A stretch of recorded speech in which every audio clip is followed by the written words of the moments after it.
Bien, buenas tardes.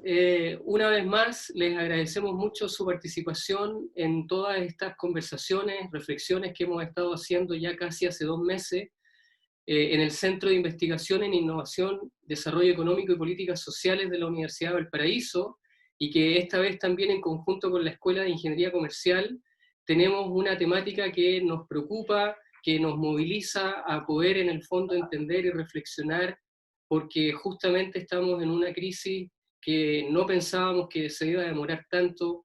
La sanitaria empezó a ser la importante, pero hoy día ya lo importante también es lo económico y, por cierto, lo político. Y por eso que hoy día nos interesa hablar de algo que seguramente va a estar pendiente la sociedad por mucho tiempo, y que es cómo hacer política, cómo hacer gestión pública, cómo hacer movilización social en un contexto como este, y sobre todo en un mundo global que está en discusión, si efectivamente va a haber desglobalización, si va a haber una globalización que va a tener otro tono, que va a tener otra sintonía. Y en ese sentido hemos tenido pensadores de la talla de Han o de la talla de Zizek que han dicho que va a proliferar el autoritarismo o va a proliferar cierto un populismo. Otros dicen que va a haber un cambio de eje en la economía y que por lo tanto el Estado se va a hacer más presente y que por lo tanto eso deberá recomponer el escenario político internacional y también nacional.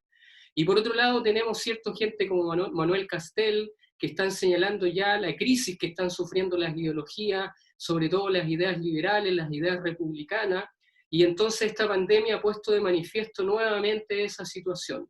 Y qué mejor para hablar con uno de esos intelectuales de peso que tiene nuestra sociedad chilena y que ha estado involucrado por muchas décadas con el tema justamente de la política, de la globalización, de lo que son los intercambios ideológicos, donde ha sido él también protagonista de sus propias condiciones materiales, ideológicas, de un pensamiento que ha ido mutando con el correr de los años y que nos ha dejado plasmado en muchos de sus libros testimoniales estas ideas.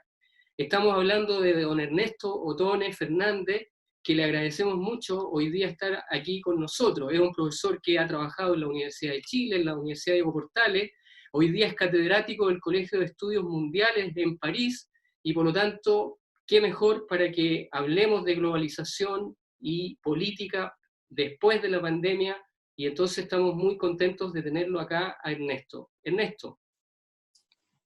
Muchas gracias, Patricio, te agradezco mucho. Bueno, como ustedes saben, yo soy de Valparaíso, soy playanchino, entonces siempre poder comunicarme con colegas y con público de Valparaíso es una gran alegría. Eh, yo les propondría lo siguiente, porque el tema sería globalización, democracia y los efectos de la pandemia sobre estos dos elementos. Entonces yo les propondría hacer una introducción de unos 30 minutos, ¿ah? Bastante general, no deteniéndome ni en América Latina ni en Chile, sino en la discusión que estamos teniendo en el Colegio de Estudios Mundiales en París, que conforman gente como Manuel Castells, la Saskia Sassen, Richard Sennett, la Nancy Fraser, que hemos tenido ocasión de discutir el conjunto de cosas como se están dando.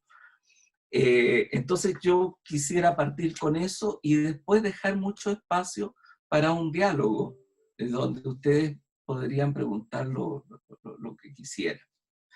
Oye, entonces, en lo siguiente, vamos primero con la definición de qué estamos hablando cuando hablamos de globalización, cuando hablamos de democracia y cuando hablamos de la pandemia. Situémonos un poco primero en eso. Entonces, lo digo porque muchas veces hay una suerte de, como globalización es un término que se usa periodísticamente, que está todo el día, digamos, de alguna manera funcionando. Yo diría que lo primero es señalar qué es lo que yo entiendo por globalización, que no es lo mismo que economía global, porque muchas veces se usa casi como sinónimo de economía global. Entonces, yo entiendo por globalización la revolución digital que se generó más o menos en torno a los años 80 del siglo pasado y que significó un paso de la era industrial a la era de la información. ¿Cuál es la característica central que produce este cambio? Yo creo que la característica principal de este cambio no es lo que se produce en la economía, sino que es una contracción del tiempo y el espacio que no tiene precedente en la historia de la humanidad. Es decir, el tiempo y el espacio logran un salto tremendo que se hace en base a una revolución tecnológica, particularmente en el campo de las comunicaciones. Y el elemento central de este proceso, la base central, es naturalmente Internet, porque Internet cambia la relación de una relación emisor-receptor a una relación en la cual el emisor es a la vez receptor y el receptor es a la vez emisor. Eso significa un cambio muy fuerte en la vida de la sociedad. Manuel Castells lo describe como un proceso histórico-cultural que genera una sociedad en red y que cambia la forma de cómo los hombres viven, cambia su práctica social. Esto quiere decir que, por ejemplo, los mecanismos de integración propios de la sociedad industrial entran en crisis. Pierden su capacidad y entran en crisis y se plantean cambios muy fuertes. Por ejemplo, en términos de la educación que estaba pensado con una cierta secuencia, primaria, secundaria, superior, etcétera, y posteriormente. Todo eso cambia por un elemento más bien de educación permanente, de conocimiento, que pone en cuestión la forma como está organizada la educación. Lo mismo pasa con el trabajo. El trabajo había una cierta educación para un cierto tipo de trabajo y había una especie de carrera de trabajo que terminaba con la jubilación, con una jubilación y con el hecho de que los seres humanos vivían una vida en torno a los 60 años de promedio, digamos, al final de la era industrial. Lo que hacía que se producía una jubilación y posteriormente la gente tenía el buen gusto de morirse. Lo que significaba que los sistemas de pensiones estaban siempre muy bien financiados durante el periodo de la post-Segunda Guerra. Hoy día eso ha cambiado completamente, la gente cambia mucho de trabajo, hay oficios que desaparecen, en fin, es una situación completamente nueva que ha puesto todo el sistema de seguridad social en una situación muy compleja, tanto en los países en donde el sistema de seguridad social es débil, como también en aquellos en que es fuerte. La crisis es una crisis general. La estructura de la familia también ha cambiado fuertemente. Es decir, el alargamiento de la vida humana hasta los 77, 78 años como promedio en los países que tienen un sistema de sanidad más o menos funcionando, ha significado que más el proceso de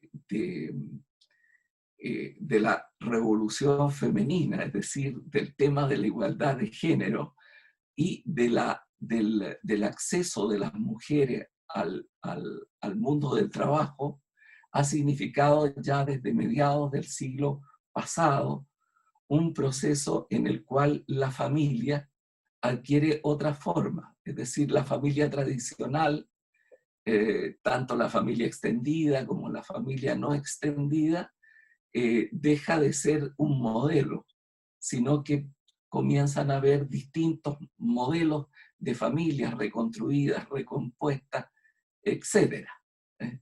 Es decir, decir para toda la vida antes era un compromiso menor comparado con lo que es decir para toda la vida hoy día.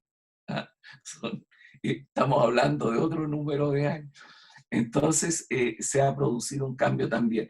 Hay un cambio territorial muy fuerte. Las relaciones internacionales desde el año 80 hasta ahora explosionaron completamente, son completamente otros los sujetos internacionales que están actuando.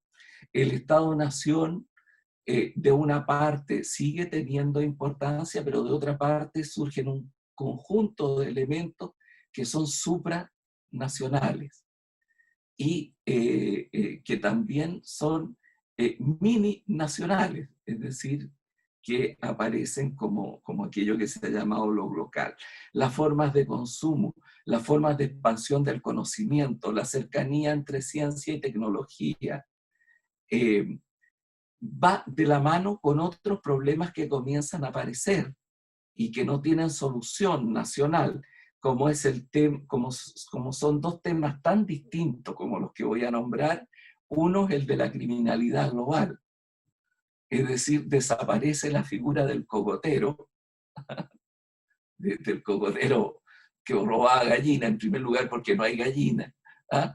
En segundo lugar porque comienza a haber también una globalización de la criminalidad, y por lo tanto ese es un proceso que está en marcha y que va a ser muy, muy difícil de tratar. Y de otra parte cambia la relación de los seres humanos con la naturaleza, sobre todo tomando en cuenta fenómenos como el cambio climático, que ponen en cuestión no la vida del planeta, porque el planeta va a seguir existiendo, no para siempre, pero va a seguir existiendo. Pero la vida humana en el planeta no existió antes y puede no existir también en el futuro. Bueno, señalo estos elementos para decir que hay que la globalización está ligado fuertemente a todos estos cambios. Claro, también hay cambios muy fuertes en la economía y en la política. En la economía, porque el inicio del proceso de globalización coincide, aunque no necesariamente es la causal, pero coincide con un conjunto de fenómenos políticos, aunque está entrelazado de alguna manera, pero no es su causalidad absoluta, porque si no estaríamos hablando de un destino, de algo que tenía que ser así y que tiene que seguir siendo así, que es el fin de la Unión Soviética y con ella el fin de todo un sistema alternativo al capitalismo que fracasa, que se hunde y que termina. Y de otra parte, la universalización del capitalismo como sistema económico mundial, de la cual ya no quedan casi excepciones. China es un sistema, es un sistema político dictatorial, es un sistema político dictatorial, es un sistema económico con elementos mixtos, 30% de las empresas son estatales, 70% son privadas, pero que adhiere a una economía hegemónicamente capitalista. Lo otro que queda es Corea del Norte, que es una especie de Disneylandia de los horrores, que no tiene mayor importancia, y un tema decadente que es el de Cuba, pero que está tarde o temprano en un proceso de transformación. ¿Ah? En un proceso de transformación hacia formas que incluyen el capitalismo, como el caso de Vietnam. Entonces, en la economía se producen cambios muy fuertes, crisis del estado de bienestar europeo por todos estos elementos que yo señalo, que sin embargo no terminan con el estado de bienestar. El estado de bienestar sigue existiendo, es todavía muy fuerte en los países nórdicos y tiene fuerza también en Europa continental. Y de otra parte, aun cuando tenga más dificultad. Y de otra parte, la revolución conservadora, la revolución de los años 80, la revolución conservadora de Reagan, de la Thatcher, digamos, que produce el neoconservadurismo de un punto de vista político, el neoliberalismo de un punto de vista económico, y que tiene una fuerza muy grande, por lo menos hasta el 2008 o 2009, en donde juega un proceso expansivo como ideas dominantes en el terreno del debate económico. Desde entonces, mucho más herida en el ala, digamos, entra también en un debate donde hay un mundo más diversificado. Entonces, tiene influencia en la economía y tiene una influencia muy grande en la política. Pero no quiere decir que ni la política ni la economía de la actual globalización, que atraviesa una fase que el economista francés Cohen ha llamado la fase triste de la globalización, porque tiene resultados de crisis, caída del crecimiento, aumento de la desigualdad, cosas que vamos a analizar. Esta fase triste, hay otro autor,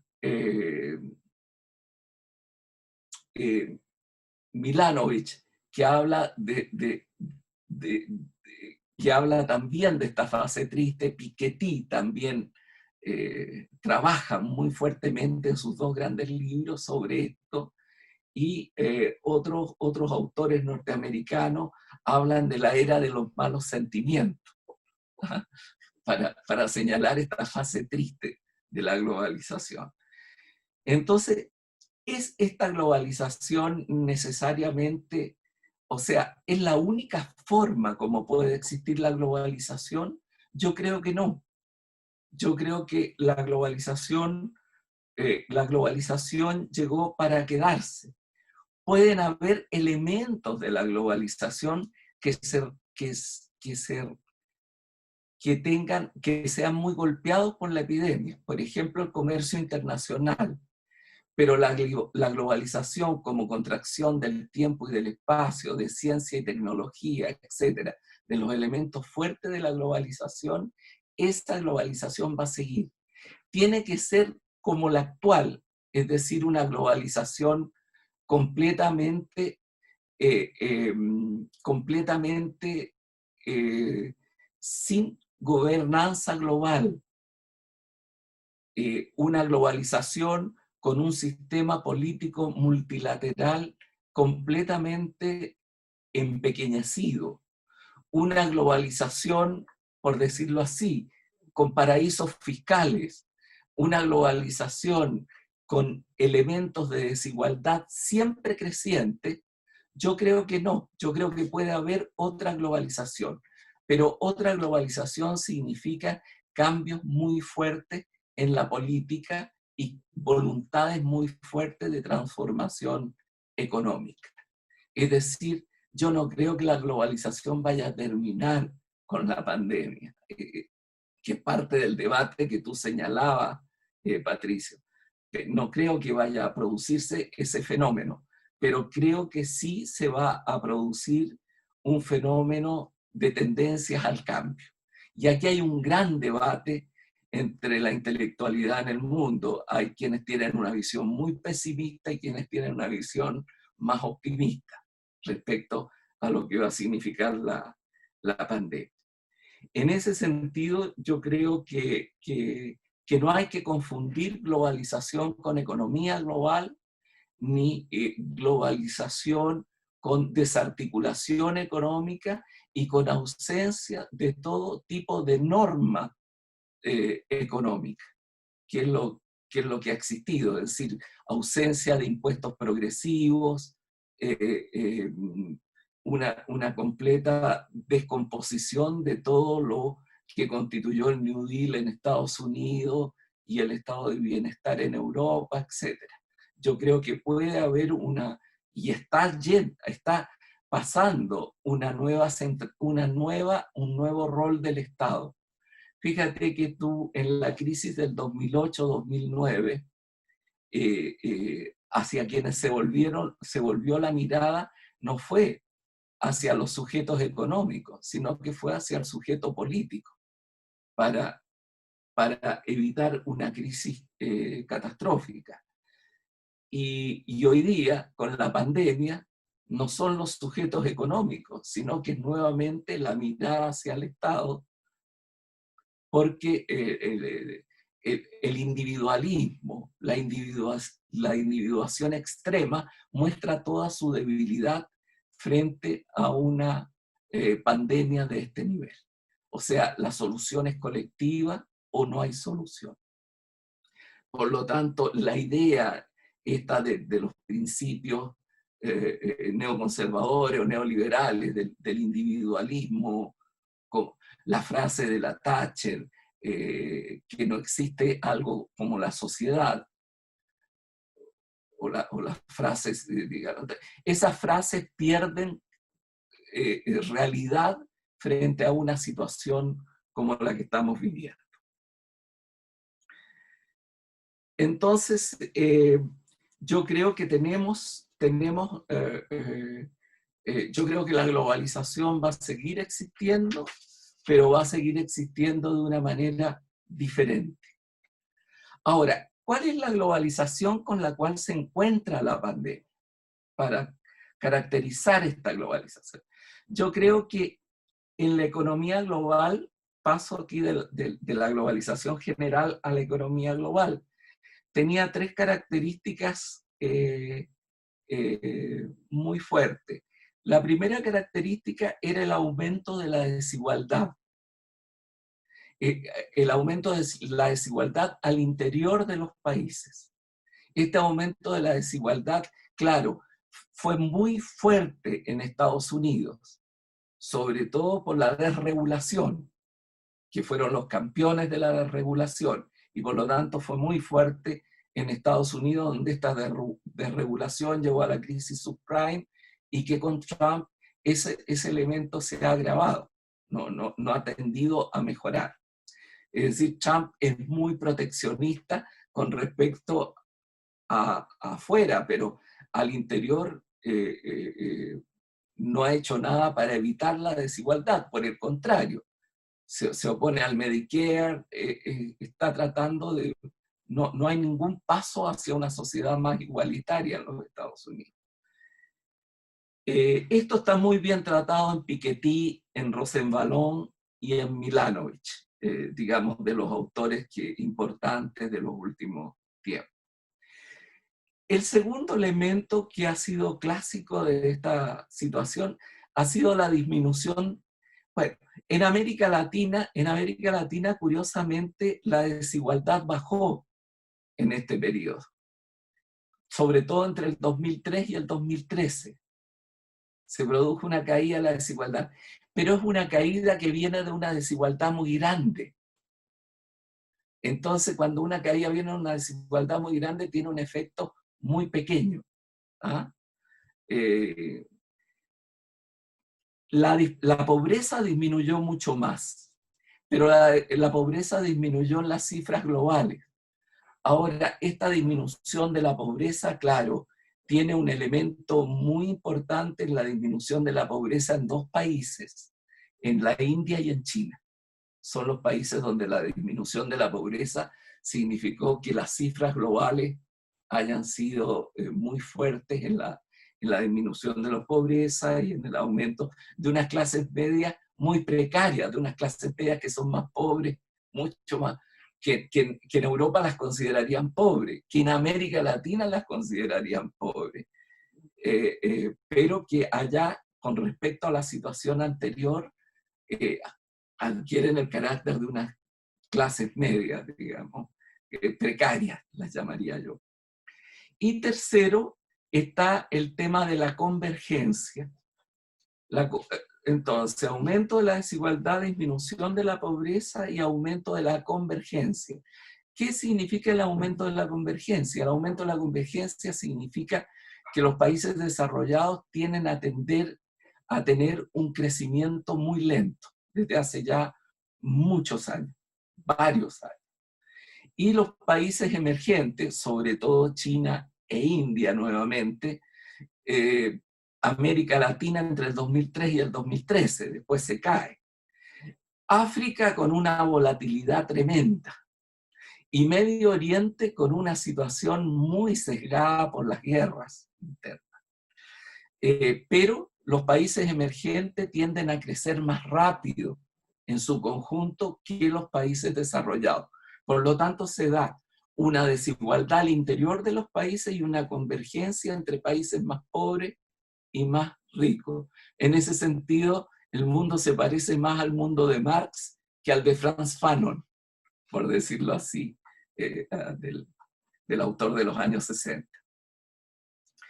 Bueno, entonces, eso es lo que tenemos respecto a cómo era el mundo antes de la pandemia. Es decir, el mundo antes de la pandemia ya venía harto mal.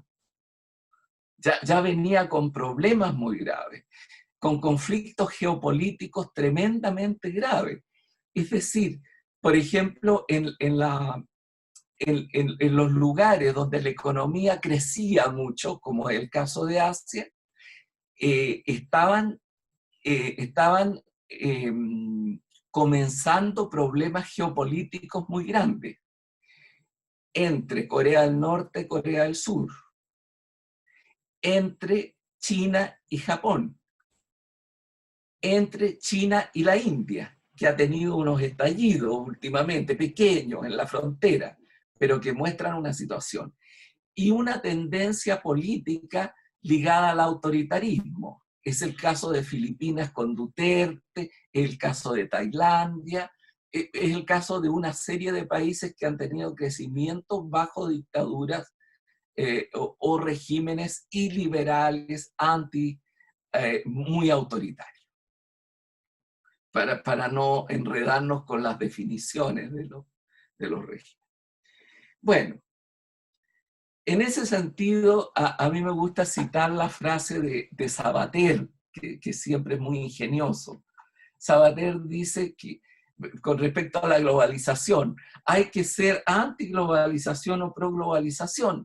Yo creo que no tiene mucho sentido señalarse, tanto así que los movimientos críticos del tipo de globalización que estamos viviendo tienden ya no a llamarse antiglobalización, sino por una globalización globalización, es decir, por una globalización diferente, por una globalización que tenga otro carácter, que cambie.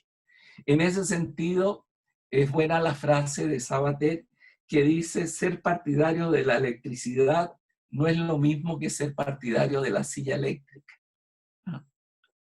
Cuando tú dices yo soy partidario de la globalización, no estás diciendo yo soy partidario de la globalización tal cual es en este momento. Yo creo que esa globalización requiere cambios importantes. Bueno, el segundo elemento es el político. El segundo elemento es el político, porque esta situación de la globalización generó una situación nueva. La democracia representativa, que es la democracia moderna, la democracia que nosotros conocemos, la del Estado moderno, la de los grandes números, por decirlo así, no la democracia antigua. Esa democracia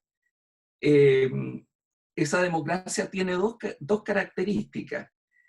Primero, hay una democracia ideal que es que los seres humanos fueran ángeles.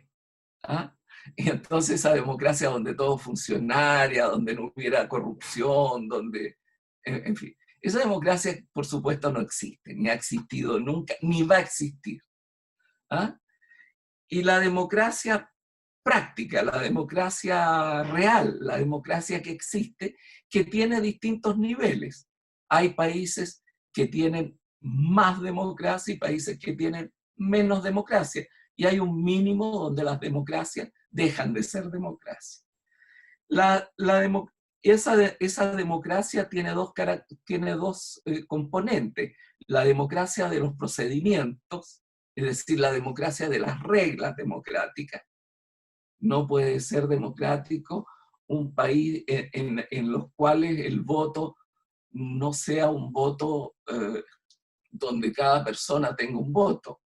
No puede ser democrático un país donde se puedan cambiar las normas y quedarse para siempre. Es muy buena en este sentido la frase del ensayista mexicano Jesús Silva Herzog Márquez, cuando dice, para definir la democracia de los procedimientos, dice, la democracia es aquel sistema en donde los que ganan no lo ganan todo, y los que pierden no pierden para siempre. ¿Ah? A mí me parece que es muy ingeniosa, digamos, y es muy real. Y después está lo que Norberto Bobbio llama la democracia exigente. Es decir, una democracia que además del cumplimiento de las reglas, requiere un contenido social, económico, de ciertos niveles de igualdad, no de una igualdad uniforme, pero de ciertos niveles de igualdad que permitan que la ciudadanía, que el hecho de ejercer ciudadanía tenga sentido.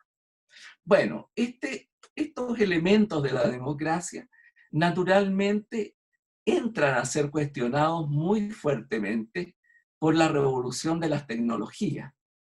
Porque antes tú elegías y pasaba un tiempo y se elegía de nuevo, etc.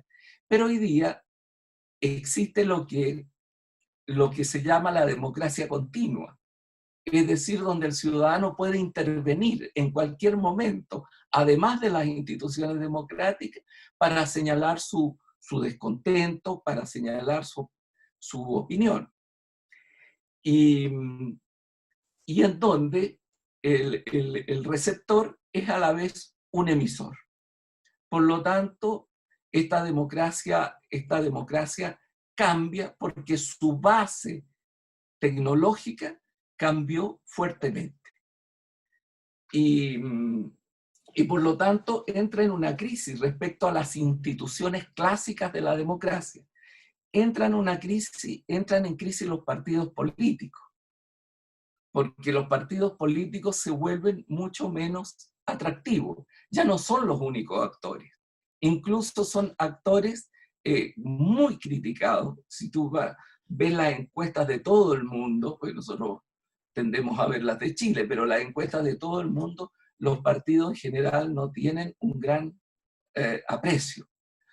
Y las instituciones democráticas más importantes, el legislativo y el judicial, tampoco tienen un gran aprecio. Fíjate que entre las críticas más, por decirlo así, injustas, diría, aunque muchas veces hacen muchos méritos para el descrédito. ¿Ah? Pero entre las críticas más injustas es aquella que dice que los parlamentos se la pasan hablando. Bueno, los parlamentos se llaman parlamentos. Fueron creados para eso, para que hablen y aprueben leyes, pero después de un largo debate. Siempre fueron pensados así por los clásicos de la democracia. Desde Montesquieu hacia adelante, siempre fueron pensados así. Entonces viene de la palabra hablar, para volar en latín.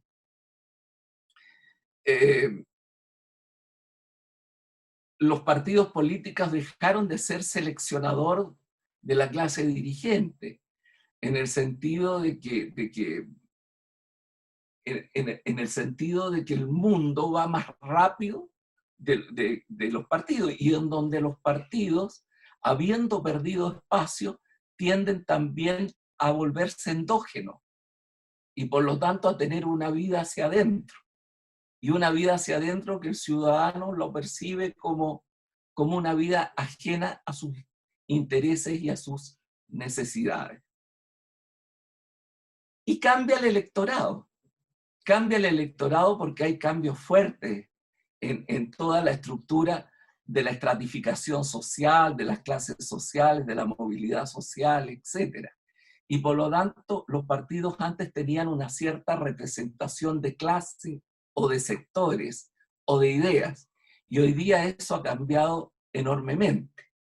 Tú tienes, por ejemplo, partidos de ultraderecha en Europa que tienen una base fundamentalmente obrera. Y tienes partidos de izquierda que tienen una base de sectores medios altamente diplomados. Entonces, hay aquí un cambio también muy fuerte en todo esto. ¿Ah? Entonces, lo que está en juego también es el tema de la representatividad. Quizás lo que está en crisis es el crisis de la representatividad. Y entonces, ¿qué representatividad será legítima en el siglo XXI? Nosotros vemos procesos de deslegitimación no solo en Chile, sino en muchos países del mundo, en casi todos los países. Esto es más en los países democráticos, porque en los otros países el tema no se plantea, el tema se resuelve vía autoritarismo. Pero comienzan a haber en las grandes encuestas mundiales, una cierta simpatía a los regímenes autoritarios y una caída del aprecio por la democracia. Esa es una tendencia que se viene dando desde hace como unos 6 años. ¿Ah? Y que aunque se ha lentificado, es una tendencia muy preocupante. Esto se transforma también en el surgimiento de visiones, de estas visiones. Yo soy poco amigo de hablar del populismo, porque del populismo se usa para un barrido y para un fregado. Finalmente tú le dices populista al que tiene ideas contrarias a ti. ¿Ah? Esto pasa así. Yo me acuerdo que un viejo profesor de la Universidad Católica de Valparaíso, un poeta, Godofredo Yomi, yo no sé si ustedes conocen, más o menos, son otros años, una vez en una discusión en el Senado académico, yo era representante estudiantil, lo traté con la desfachatez que tiene uno cuando joven, lo traté de pequeño burgués.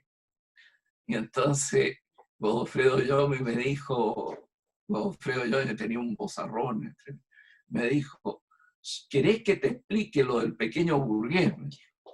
Yo en la Segunda Guerra estaba en Francia y le pregunté a Aragón, al gran poeta francés, que era comunista, le dije, pero decime, Aragón, ¿quiénes son los pequeños burgueses? Y Aragón me respondió, no te preocupes, el pequeño burgués es siempre el otro, ¿ah? Con el que estás discutiendo. Bueno, lo que te quiero decir con esto es que hay que tener cuidado con estas, porque el término populismo en las ciencias sociales está el populismo ruso, el populismo norteamericano, lo popular nacional en la modernización de América Latina, en fin, es un tema complejo. Pero yo diría el populismo en un sentido contemporáneo es cuando tú te desprecias un poco las instituciones democráticas y se produce una relación entre el líder y la masa. Hay una relación directa entre el líder y la masa. Y eso puede ser algo de derecha o de izquierda, no tiene que ver con eso. Y surgen personajes como el caso de Trump en Estados Unidos, ¿no es cierto?, que utilizando el sistema democrático norteamericano, o Bolsonaro en Brasil, y en Europa sobre todo populismos de derecha, Hungría, hoy día la República Checa, Polonia, etcétera, Turquía, Filipinas con Duterte, Turquía con Erdogan, en fin. Hay una caída del prestigio democrático. Bueno, y en esta situación, es decir, con crisis en el proceso de globalización y con crisis en el proceso democrático, nos sorprende la pandemia. Ahora, la pandemia aparece como una especie de insulto al ego de la modernidad. Lo hemos señalado tanto yo como Martin Oppenheim, como fuerte, porque había la idea de que había un cierto control de los seres humanos sobre este tipo de fenómenos. Estos fenómenos son muy antiguos, han acompañado siempre a la humanidad. Yo no tengo tiempo ni posibilidades de aquí hacer una descripción desde el siglo XIV hasta ahora. Ha golpeado mucho a Chile, lo planteé en una columna hace muy poco, estudiando la situación del 18 y del 57. Pero estas pandemias se entendían que eran pandemias para un sector, como el caso del VIH, donde el tipo de contagio requería una acción más grande que acercarse a una persona. O de ubicación regional, como el ébola, por ejemplo, que tenía su base, sobre todo, su expansión en África, en países de mucha pobreza y de condiciones higiénicas muy malas. Sin embargo, esta nos sorprendió porque fue muy rápida, hiperglobalizada, y además por primera vez en la historia de la humanidad paralizó la economía. Eso no lo hizo la peste negra en el medioevo. Paralizó completamente la economía, la forma de vida de las personas. Hay más personas confinadas hoy que la población mundial en pandemias anteriores. Entonces se produce una pandemia que pone en cuestión además los sistemas de salud. No solo los sistemas de salud mediocre o de países en vías de desarrollo, sino también de los países desarrollados. Pone en cuestión todos los sistemas políticos, desde China, desde Rusia, que entre paréntesis tienen niveles de desigualdad bastante parecidos. Ya no hay ningún país que tenga el tipo de desigualdad que tenían los países del socialismo real, que era un tipo de desigualdad más que económico generado por la política. Estas son económicos, digamos. Se produce entonces esta situación. Y esta situación donde, fíjate la coincidencia, los populismos más fuertes son los populismos negacionistas de la pandemia, Trump y Bolsonaro, que niegan la pandemia y terminan con un desastre muy grande. Pero no aparece un sistema, una forma de parar la pandemia. Todavía no tenemos solución, por decirlo así, de tipo médico, científico, y por lo tanto es una situación, por decirlo así, de ensayo y error. Se ensaya, se equivoca, vuelve, etcétera, se cometen errores. Algunos errores pueden tener una tendencia economicista, otros errores pueden tener... Argentina, que aparecía resolviendo los problemas, está hoy en grandes dificultades, porque va con una curva para arriba muy fuerte. Y hizo lo contrario, por decirlo así, de lo que hicieron muchos otros países latinoamericanos, incluidos el nuestro.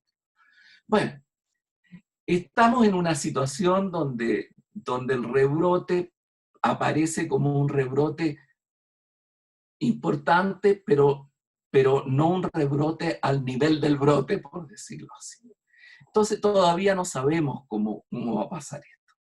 Ahora, desde el punto de vista cómo va a ser el mundo después de la pandemia, ¿va a ser más democrático o va a ser más autoritario?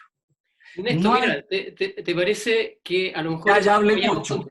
No, no, para nada. Está muy entretenido y además una clase magistral pasando por muchas de las dinámicas sociopolíticas. Lo que pasa es que ya hay varias preguntas que tienen que ver quizás con lo que ahora vas a comentar Perfecto, y a lo mejor puede servir justamente para enlazar las preguntas con tus perfecto. comentarios.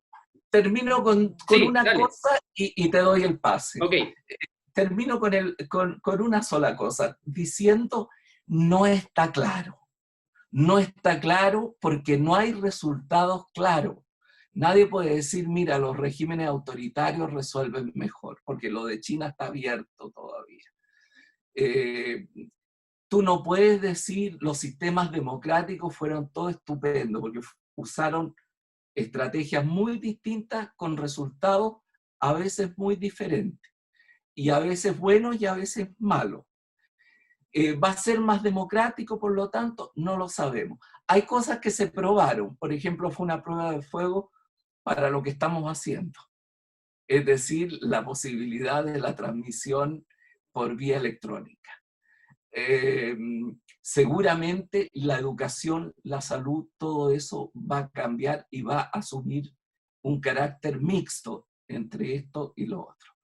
Pero yo dejaría esa situación en la cual yo creo que nadie seriamente puede dar una respuesta sobre la pregunta central que hay. Y ahora paso a las preguntas y respuestas. ok. No, bueno, primero que todo, Ernesto, una muy acabada presentación, a pesar de los pocos minutos, un recorrido con los conceptos, cómo surgen las diferenciaciones que haces entre globalización y globalización económica, los énfasis que has puesto. Yo creo que pocas veces tenemos la oportunidad de, en esa síntesis, en tan pocos minutos, de tener claridad en la exposición, en los argumentos, y por lo tanto agradecido por eso, y más que la interrupción es para justamente empalmar muchas de las preguntas, porque estoy seguro que vas a profundizar de las ideas que tenías para hablar con lo que se está preguntando. Mira, una primera pregunta, trato de repente de ir agrupando preguntas para que en el fondo lo que se señala esté ahí representado de la mejor forma. Nos pregunta el profesor de la Escuela de Ingeniería Comercial, Sergio Guerra, eh, ¿a qué atribuyes tú el declive de la socialdemocracia en Europa?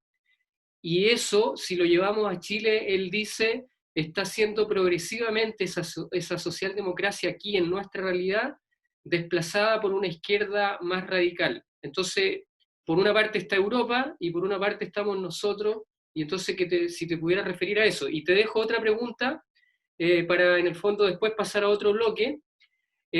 Nos pregunta Sebastián, nos dice si es posible construir una socialdemocracia no neoliberal en Chile y, por qué no decirlo también a nivel latinoamericano, donde todavía hay mucho que discutir en ese tema de la socialdemocracia. Una socialdemocracia no neoliberal, si es posible hacerlo. Esas dos para empezar. Muy bien. Oye, con respecto a la caída de la socialdemocracia, bueno, por decirlo así, razones sociológicas y económicas profundas. Hay una socialdemocracia como hay un comunismo, ¿ah? Como hay, que, que, que termina con la sociedad industrial, por decirlo así. Es decir, esa socialdemocracia que era la versión reformadora. Hay una versión revolucionaria que es la de la Revolución de Octubre y todo lo que sucede después en torno a eso, y hay una versión socialdemócrata reformadora que tiene su éxito más grande en los países nórdicos, ¿ah? En los países nórdicos, pero en toda la Europa del estado de bienestar. Ahora, la base industrial, como parte de la sociedad industrial, yo creo que eso se termina. Pero las ideas de la socialdemocracia, es decir, una idea reformadora, es una idea que sobrevive a la sociedad industrial, que yo no creo que es completamente imposible de realizar en una sociedad de la información. Pero es una socialdemocracia que tiene que, ¿cómo decirte? Tiene que tener una serie de cambios en su visión. Bueno, y entre ellos está el cambio económico. Lo que dicen, yo decía que no uso sin explicarla la palabra populismo. Tampoco uso enormemente la palabra neoliberalismo. ¿Ah? Lo explico por qué. Porque yo creo que el neoliberalismo existe. El neoliberalismo es una doctrina que tiene sus fundadores, tiene a Hayek, tiene a Friedman, tiene a Mises, digamos, es una doctrina que primero fue académica y que en un momento de la historia se juntó con la política, en los años 80. Antes no tuvo importancia en el caso político. Ahora, yo creo que eso existe. Ahora, lo que yo veo es que hay una extensión de neoliberalismo al capitalismo en su conjunto. Y en ese sentido yo creo que es un error, porque hay diferentes tipos de capitalismo. El capitalismo chino tiene poco que ver con un neoliberalismo, porque tiene el neoliberalismo, uno de los principios, un Estado empequeñecido. Los chinos tienen un Estado muy grande. El neoliberalismo tiene poco que ver con los capitalismos nórdicos, que son capitalismos o con economías mixtas o con impuestos progresivos muy grandes, con una distinta y con una economía de mercado muy regulada, no desregulada, como lo plantea el neoliberalismo. Entonces yo no creo que en América Latina tú puedas señalar que todo lo que existe, incluso en Chile, sea una cosa neoliberal.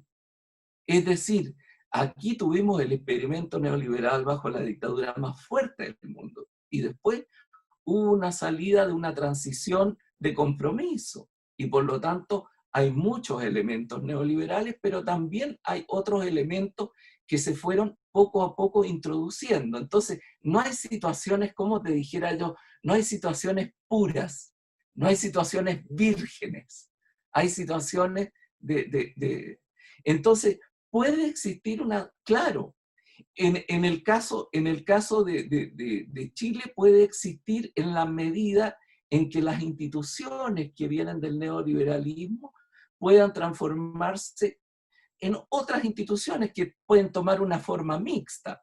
Por de pronto salieron las enclaves más graves de la Constitución, pero tiene que haber una Constitución que corresponda a un país moderno.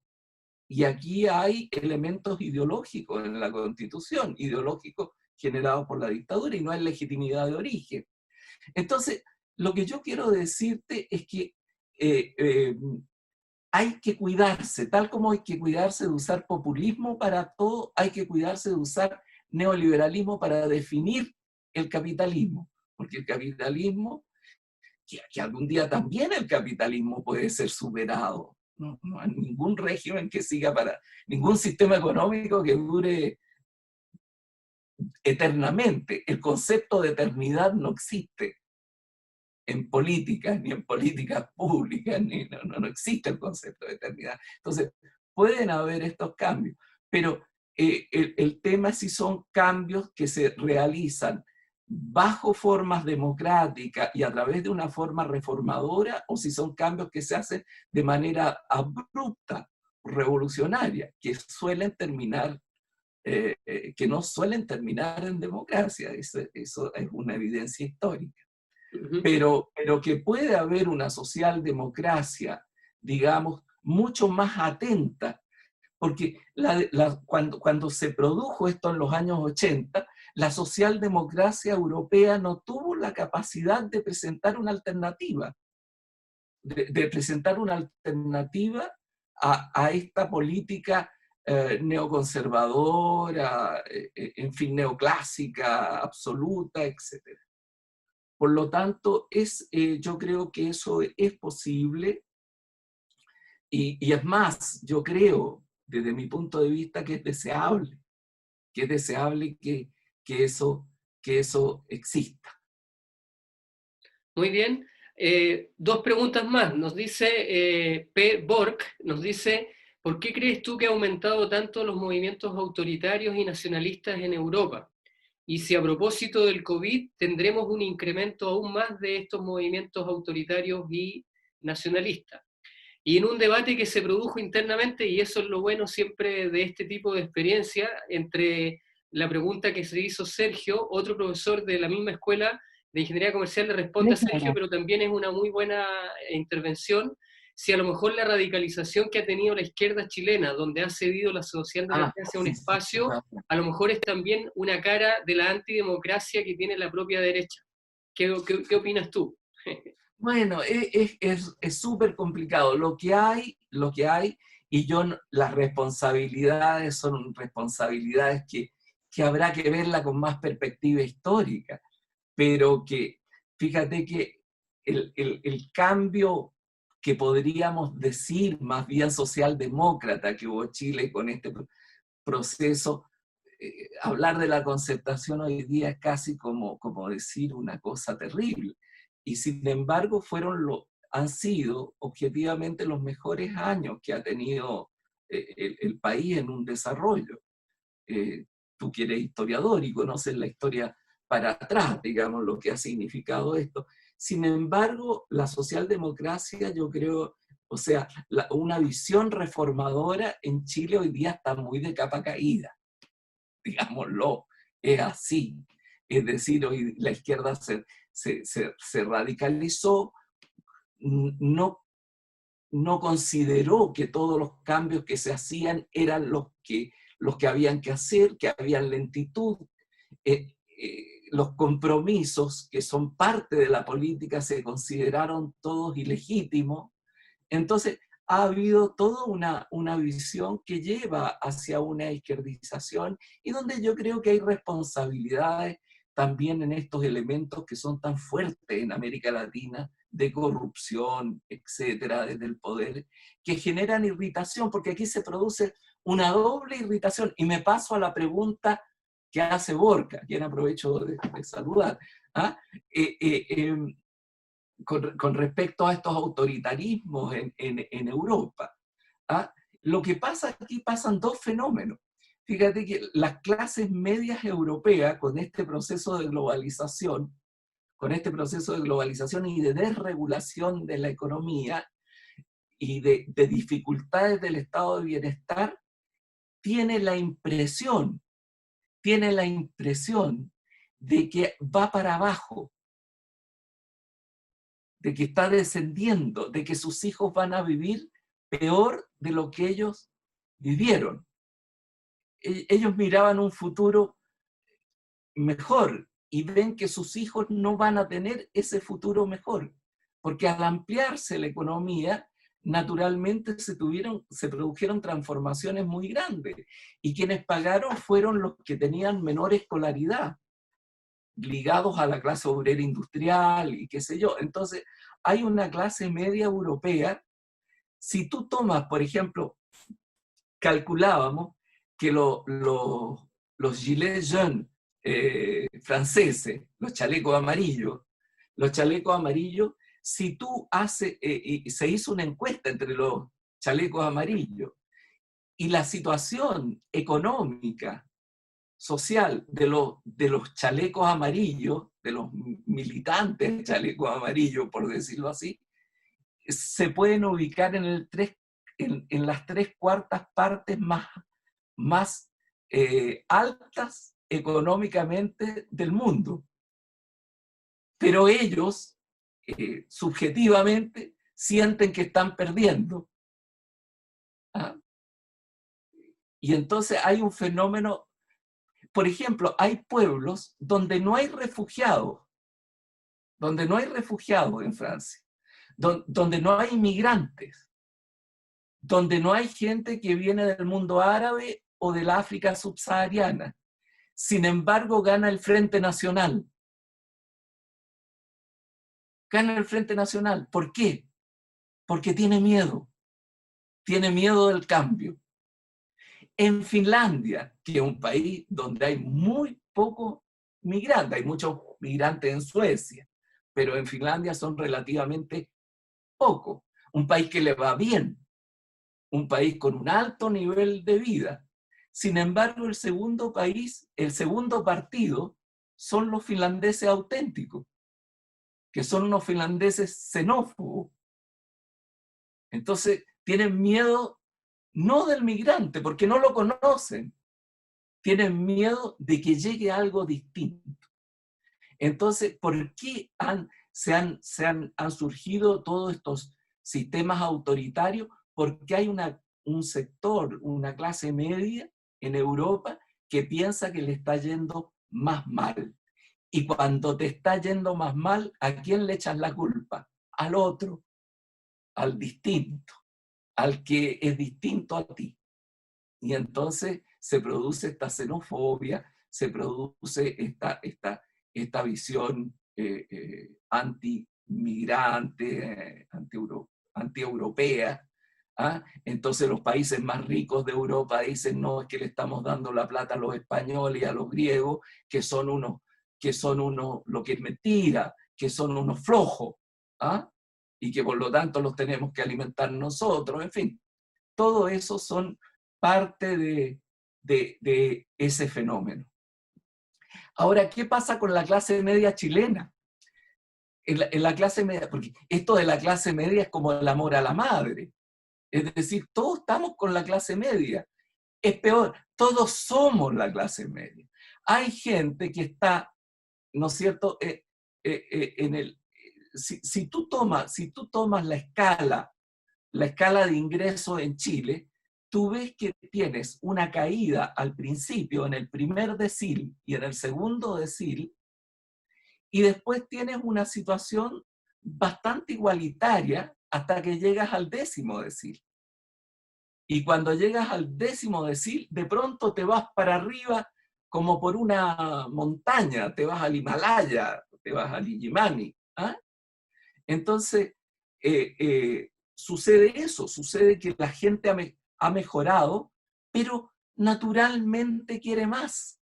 Como decía Tocqueville antes de la Revolución Francesa, cuando tú tienes mal, cuando viste el horizonte, cuando puedes ver que tu hijo llegó a la universidad, pero que tienes que pagar y que puedes ganar más y que puedes subir más, sin embargo hay poderes de pitutos, hay poderes de apellido, hay poderes de una oligarquía que no te deja subir más. Entonces, pese a que tú avanzaste, tú consideras que te están jodiendo. Y en parte tienes razón.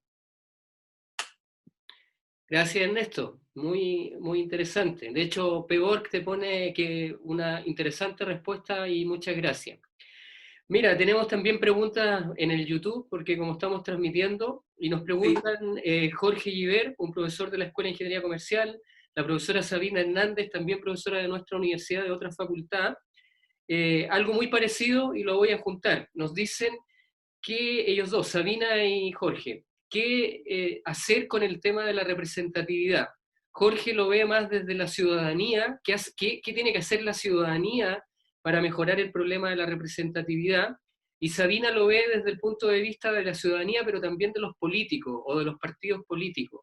¿Qué tienen que hacer los políticos y los partidos políticos para poder mejorar el problema de la representatividad? Y en ese sentido, una pregunta del Zoom de Guillermo Vito, y que está muy relacionada, es con el tema de la horizontalidad. Dice él que a propósito de todo el COVID, lo que se ha demostrado en Chile y también yo leyendo en el mundo también, los municipios han sido los que han sido más proactivos para solucionar el tema del COVID o dar a lo menos algunas estrategias más efectivas. Y entonces, a partir de eso, Guillermo Vito dice, bueno, ¿qué pasa con la horizontalidad en política y si eso nos debe llevar a pensar un cambio en el modelo político? Claro. Mira, yo sigo creyendo que la democracia representativa es muy importante. Yo creo que finalmente lo que nos asegura a nosotros en una sociedad de grandes números como es la nuestra, la sociedad moderna, de esta baja modernidad, como la llama Turén, digamos, esta etapa de la modernidad. Yo no uso el tema, te digo otra palabra que no uso, que es la palabra posmodernidad, porque me parece una palabra perezosa, Es decir, cuando tú no hayas que decir, dices que es pos, ¿ah? Y te sacaste el pillo. ¿Ah? Entonces, yo prefiero hablar de la baja modernidad, como se habla de la baja edad media, digamos. ¿Ah? En ese sentido. Cuando nosotros hablamos del tipo de modernidad actual, etcétera, yo creo primero que la democracia tiene que extenderse a una democracia supranacional. Hay muchos problemas que no se pueden resolver en el marco del Estado y que tiene que ser supranacional. Piensa tú que los países que tienen voz y voto en el mundo, en el Consejo de Seguridad, son países continentes. Es China, es Asia, es Rusia, es Europa a través de la Unión Europea, que es lo más novedoso e interesante, pero que está en crisis. Es Estados Unidos y América Latina está completamente subrepresentada, como está subrepresentada África, como está bueno, unos por atraso, otros por guerra, por religiones guerreras, digamos, otros por incapacidad histórica de ponernos de acuerdo. Pero, en fin, yo lo que creo es que tenemos que avanzar hacia formas de gobernanza global, hacia formas de gobernanza de una democracia más global. Paso a paso, lentamente, muy lentamente, pero tenemos que avanzar hacia eso. Claro, con Trump en la presidencia de Estados Unidos es poco lo que podremos avanzar en ese sentido, pero todo tiene un fin. Lo otro que quiero señalar frente a esto es que naturalmente la democracia representativa tiene que cambiar, tiene que ampliarse. El hecho de los municipios y de la centralidad que adquieren los municipios es por un efecto de cercanía. Es muy constructora, porque fíjate que si tú tomas la historia de América Latina, y esa es una diferencia con los Estados Unidos, por el tipo de colonización que se hizo, que uno fue desde abajo y el otro fue desde arriba. ¿Ah? La fortaleza más grande de la democracia en Estados Unidos, en el funcionamiento diario, es precisamente la municipalidad, la comunidad del barrio, en fin, todo eso que viene de los puritanos, en fin, no podemos hablar de eso. Pero en América Latina no, es una cosa vertical. Y por lo tanto, yo creo fuertemente en un reforzamiento del rol de las municipalidades, en una estructura que venga de abajo. Ahora, ¿cómo combinar eso también con las instituciones clásicas de la democracia? Tiene que haber una relación con las instituciones clásicas de la democracia. Y para eso tú necesitas un parlamento un parlamento presentable. Digamos, esto que se ha sucedido con el tema de los salarios, es indecente. ¿Ah? Es indecente. Es decir, el 35% es bajarlo del 35%, que no se llegó a acuerdo con ellos, fueron los partidos los que nos pidieron, es la mediana de la OECD. Imagínate tú. Es decir, y fíjate que los 3 países de la OECD que tienen mayores sueldos de los parlamentarios proporcionalmente a sus economías son los latinoamericanos. Hay algo ahí que no camina, está mal pelado este chancho. Hay una costumbre ahí, una costumbre de desigualdad que está internalizada, de gente que se dice muy progresista. Bueno, pero lo que yo te quiero decir es que tiene que haber una relación con eso. Y tiene que haber un cambio muy fuerte de los partidos. Los partidos no pueden ser partidos de sus dirigentes, de grupos. o de sus militantes, ni tan siquiera tienen que ser partidos abiertos a la ciudadanía. Y eso significa partidos, por decirlo así, menos construidos ideológicamente y más construidos a soluciones pragmáticas, teniendo naturalmente las diferencias que tengan que tener frente a cómo se construye un país, etc. Pero con otra situación. Hay un sociólogo español, ¿ah? Con esto termino la respuesta. Hay un sociólogo español, Ludolfo Paramio, un gran sociólogo español, que me decía una vez, me decía, mira, me decía, Ernesto, los militantes de los partidos son la sal de la tierra. Son gente que se va, que se reúne, que está un sábado en la tarde discutiendo del país cuando el resto está mirando Netflix, o está yendo al partido de fútbol, o está yendo al cine, o está paseando. Y ellos están discutiendo del país. Entonces hay que cuidarlo, me decía, pero nunca hacerles caso. Porque son gente rara. La gente normal es la que está en la calle, me decía. Entonces, bueno, este es un chiste, es una caricatura, ¿ah? Pero es una caricatura en que te muestra la separación entre el partido y la ciudadanía. Y eso hay que unirlo. Bueno, y ya para concluir, yo te quisiera hacer una pregunta y que la empalmo con una de las preguntas que hace Héctor Sandoval, o un pregunta-comentario.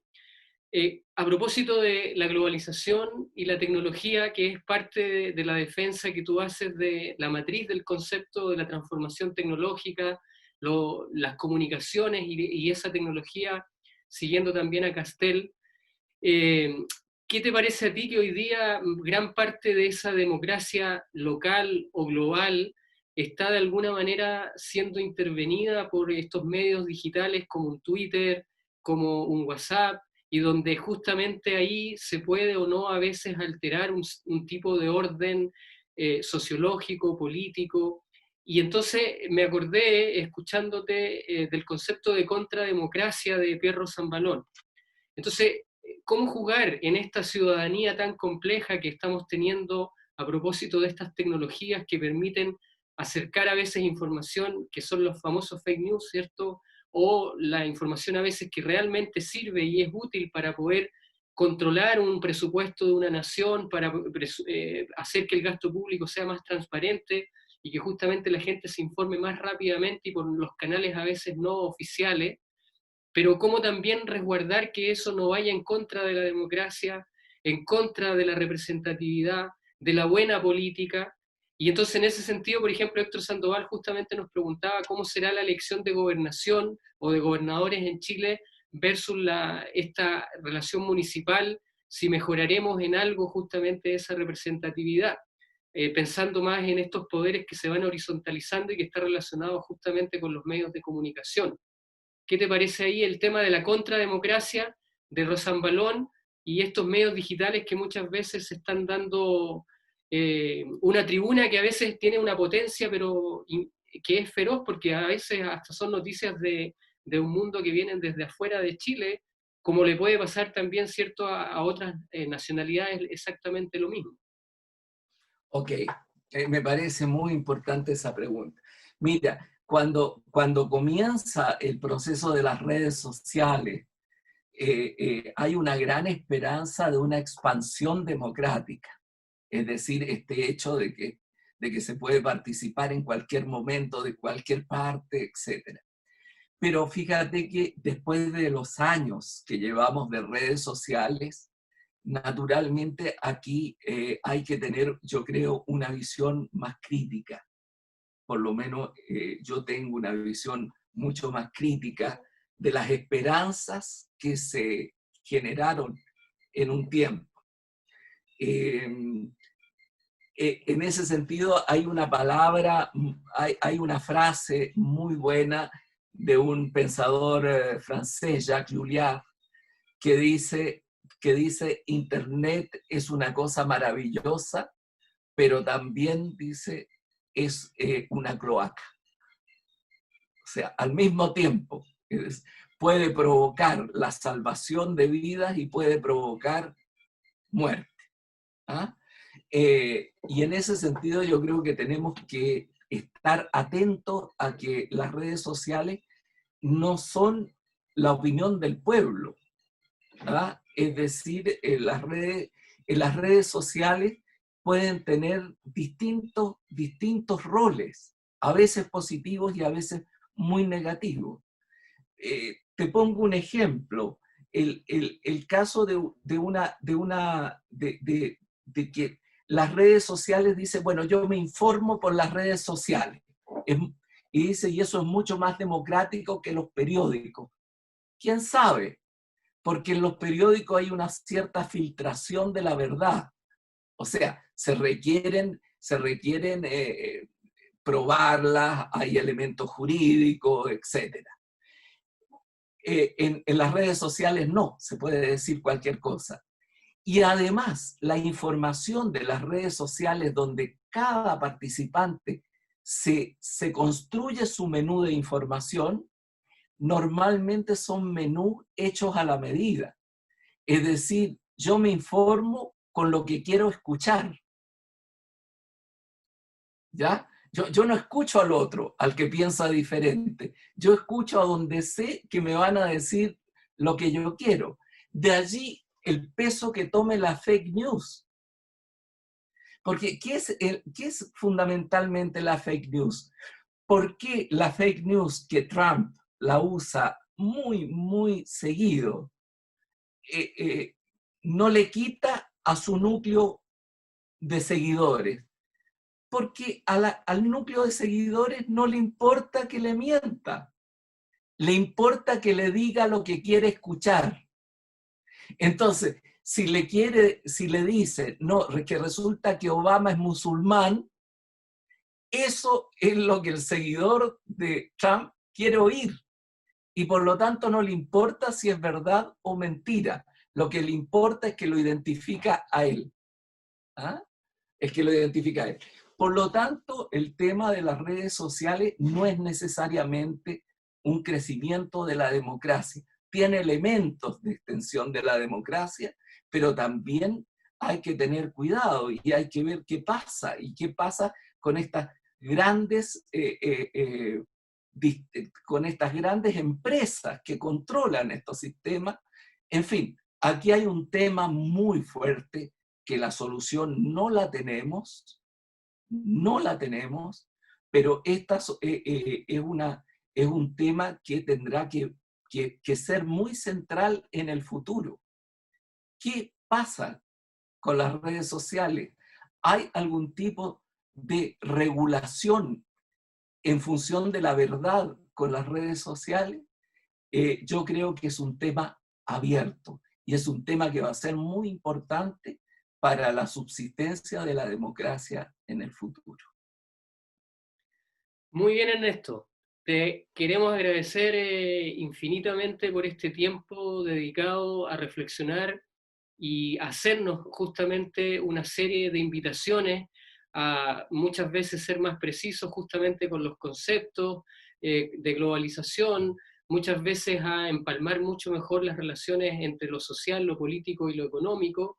Creo que ha sido una trayectoria muy interesante la que nos has planteado y, por cierto, como bien tú has dicho, el desafío está abierto, nadie puede garantizar ni asegurar que vamos a ser más autoritarios o menos democráticos, porque son muchas las realidades que están todavía en desarrollo y por lo tanto es importante sí poner un punto de reflexión con algunos antecedentes muy concretos y en ese sentido te queremos reiterar el agradecimiento primero por haber aceptado la invitación de estar hoy día junto a nosotros y lo segundo es, como siempre, y tal como lo dije al principio, eres uno de los grandes intelectuales que piensa la política, que piensa lo ideológico, y por lo tanto para nosotros ha sido realmente un verdadero lujo y placer haber tenido este rato de conversación contigo. Y yo creo que las personas que han participado también del Zoom y del YouTube, que fueron muy fieles porque se mantuvieron